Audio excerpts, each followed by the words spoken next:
नमस्कार साथियों, मैं कुमुद कांत पांडे अपने ही चैनल कुमुद सर पर आप लोगों का स्वागत करता हूं। आप मेरे इस चैनल को सब्सक्राइब कर लें, क्योंकि मैं इसी चैनल के जरिए आप लोगों तक अपडेट पहुंचाने का काम करता हूं। साथियों, एक नए अपडेट से आप लोगों को रूबरू करा देना चाहता हूं कि 8 तारीख को जो दिसंबर सीटेट केस की सुनवाई हुई थी, उस केस में क्या कुछ हुआ था उसका ऑर्डर कॉपी लिखित रूप में आपके सामने आ चुका है। हालांकि केस के सुनवाई में क्या हुआ, इन तमाम बातों की जानकारी मैं पिछले वीडियो में आप लोगों को बतला दिया हूं। चूँकि पिछले वीडियो में Kumud Kant Pande versus Union of India case के वकील संतोष कुमार शर्मा जी का इंटरव्यू है, जो कि संतोष कुमार शर्मा वकील हमारे केस के उस 8 तारीख के बहस में शामिल थे। उन्होंने एक बात चैनल पे खुल के बेबाक तरीके से बतलाया था कि क्या क्या हुआ था। उनकी कही गई सभी बातों का लिखित रूप में ऑर्डर हाई कोर्ट के वेबसाइट पे अपडेट कर दिया गया है, जिसे आप लोगों तक मैं पहुंचाने का काम करता हूं। आप स्क्रीन पर देख भी सकते हैं, उस ऑर्डर कॉपी को रखा गया है। साथियों, आप देखिए कि ऑर्डर कॉपी में लिखा गया है कि put up this case on 21 September 2020 along with CWJC number 6664।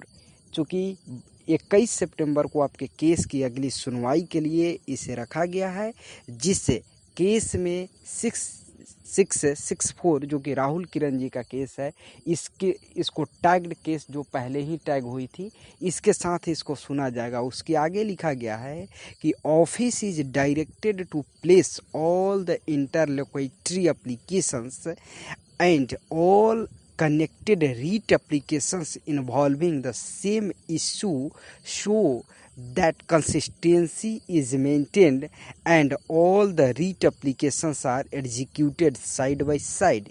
यानी जज के द्वारा ऑफिस को यह निर्देश दिया गया कि जितने भी 6767 केस में जितने भी इंटरवेनर बनने के लिए इंटरलोकेटरी एप्लीकेशन फाइल किया गया है, आईए फाइल किया गया है, यह सरकार के द्वारा जो सीए फाइल करने की बात थी। और साथ ही कुछ ऐसे भी केस हैं जो कि दिसंबर सीटेट के लिए नए केस थे, वो केस 6767 केस में टैग नहीं थे।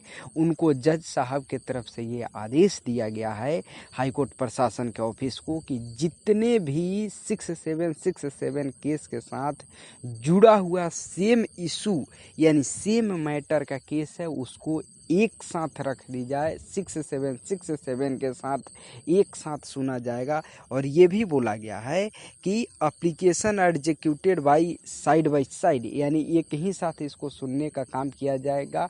चूँकि आपको पता होना चाहिए कि वाईवी गिरी सर का 328 पेटिशनर्स का केस 8 तारीख को केस वो टैग नहीं था, जिसको लेकर के वाईवी गिरी सर के तरफ से ये डिमांड रखा गया कि मेरा केस सेम नेचर का है, मेरे केस को इसी केस के साथ रख करके अगली सुनवाई की जाए। जिस पर जज साहब ने आदेश दिया कि उस केस को और जितने भी इससे जुड़ी हुई केसेज हैं उन केसों को टैग कर दिया जाए। चूँकि आपको पता होना चाहिए कि 5 सितंबर को मेरा केस टैग हो गया था। Kumud Kant Pande versus Union of India का जो केस है, 5 तारीख को हाईकोर्ट के द्वारा जज दिनेश जी और हेमंत श्रीवास्तव के बेंच के द्वारा ये बतलाया गया कि कुमुद कांत पांडे का जो केस है वो 6767 केस के साथ सुनवाई होना है। और आप देखे होइएगा, उस दिन मैंने वीडियो में हमने संतोष शर्मा एडवोकेट का इंटरव्यू भी चलाया था।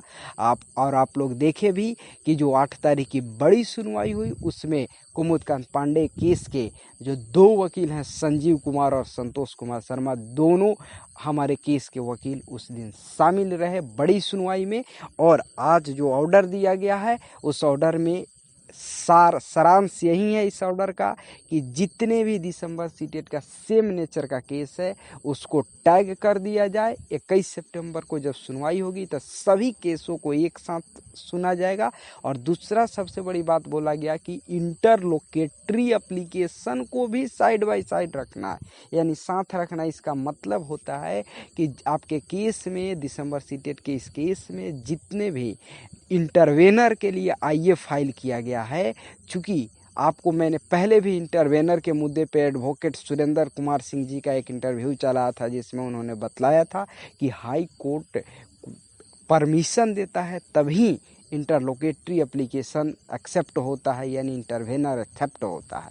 तो जितने भी इंटरवेनर लोगों ने उस दिन अपनी डिमांड को रखा कि हम भी इस केस में इंटरवेनर के रूप में अपना पक्ष रखना चाहते हैं, तो जज साहब बोले कि ठीक है, आपको भी मौका दिया जाता है। इसीलिए उन्होंने अपने ऑफिस को निर्देश किया है कि सभी इंटरवेनर के एप्लीकेशन को एक्सेप्ट कर लिया जाता है और दिसंबर सीटेट से जुड़ी हुई जितनी भी इस केस के साथ सेम मैटर का केस है, इसको भी जोड़ दिया जाए और सभी केसों की सुनवाई 21 सितंबर को होगी। अतः तमाम दिसंबर सीटेट अभ्यर्थियों से मैं कहना चाहूँगा कि 21 सितंबर को जो केस की सुनवाई होगी वह एक बहुत बड़ी सुनवाई होगी और आप ऐसे में देख लीजिए कि कम से कम 3-4 बड़े केसों की एक साथ सुनवाई होने जा रही है। अतः दिसंबर सीटेट अभ्यर्थियों के तरफ से बड़े बड़े वकीलों का और सभी समझदार और तेज तर्रार यंग ब्लडेड वकीलों का एक पैनल होगा और एक कम से कम एक लंबे सदस्यीय पैनल आपके समक्ष दिसंबर सीटेट के मुद्दे को हाईकोर्ट में रखने का काम करेगा, जहां मुझे पूर्ण उम्मीद है कि दिसंबर सीटेट को जीत मिलेगा। आप मेरे इस चैनल के साथ बने रहें, इसी तरह से जो भी अपडेट आएगी आप तक मैं पहुंचाने का काम करूंगा। बहुत बहुत धन्यवाद।